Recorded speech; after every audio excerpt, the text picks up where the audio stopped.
Xitoy Kommunistik Partiyasining 14-navbatlik mamlakatlik xalq qurultayining 1-yig'inida o'ttirib qo'yilgan yillik xizmat doklatiga qaraganda, Sharq Turkistonning energiya va qazilma boyliqlarining taraqqiyotini kuchaytirishning zarurligini gavdalantirish bilan bir vaqtda rayon boyligini bulantalan qilish muhim nuqta qilingan. Xitoy xalq to'ri bekitining 7-martdagi xabariga qaraganda, Xitoy Kommunistik Partiyasining 14-navbatlik mamlakatlik xalq qurultayida Xitoyning Sharq Turkistondagi neft va tabiiy gaz boyligini chorlash va qazishni kuchaytirish ta'kidlangan.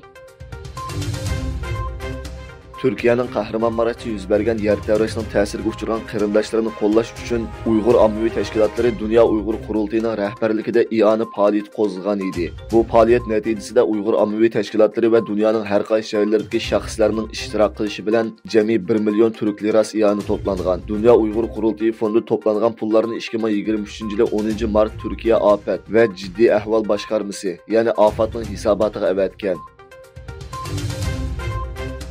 Norvegiya parlamentida 8 mart Dünya Ayollar Bayrami kuni Uyg'urlar to'g'risida yana bir qonun taklif loyihasi sunilgan. Ma'lum bo'lishicha, Norvegiya parlamentidagi 4 o'qitish partiyaning 8 nafar parlament a'zosi Norvegiya parlamentiga sungan qonun taklif loyihasida hukumatning maxsus tashqi komitet qurib, Xitoyning Uyg'ur va boshqa oz sonli millatlarni xo'rlashda xalqaro qonunlarga xiloflik qilganligini jazmlashtirishning qonuniy asosini aniqlashni talab qilgan. Shundaqla BDT kishilik huquq oliy komissarining Xinjiang dokladidagi yakunlarni BDT kishilik huquq kengashi va BDT umumiy qurultayining kun tartibiga elib kelish talab qilingan.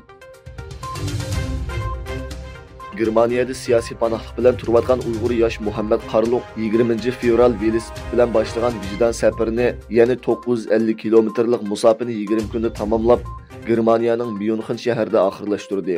Muhammad Qarluq 20 fevral Xitoyning Sharq Turkistondagi irqiy qirg'inchiligiga Germaniya va dunyoning diqqatini tortish uchun velosiped bilan vijdon safarini boshlagan edi va yo'l bo'yi shahar yezma-yeza Xitoyning Sharq Turkistondagi irqiy qirg'inchiligiga munosabatli tashviqot varoqchilarini tarqatib mangan edi.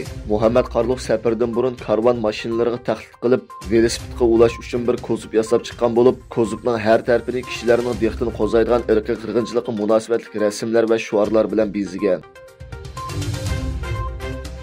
Amerika mutaxassislari davlatning 5-avlod kurashchi aeroplanining Xitoy tarafidan ko'chirib taklif qilinganligini o'tirib qo'ydi. Mutaxassislar Fox xabar raqamli shirkati bilan suhbatlashganda Xitoyning Amerikaning 5-avlod kurash aeroplanidan texnika o'g'irlagan deb aybladi. Amerikaning sezgur qurol uchurlarini qo'g'dash uchun texnika ko'p ish qilinmasa, Xitoyning Amerikaga yetishib olganligi o'tirib qo'yildi. Sobiq muavin davlat mudofaa ministri James Andersonning so'zini o'z ichiga olgan xabarlarda Xitoyning josuslik tirishchanlik sababidan normaldan bekroq taraqqiy qilganligi bayon qilingan.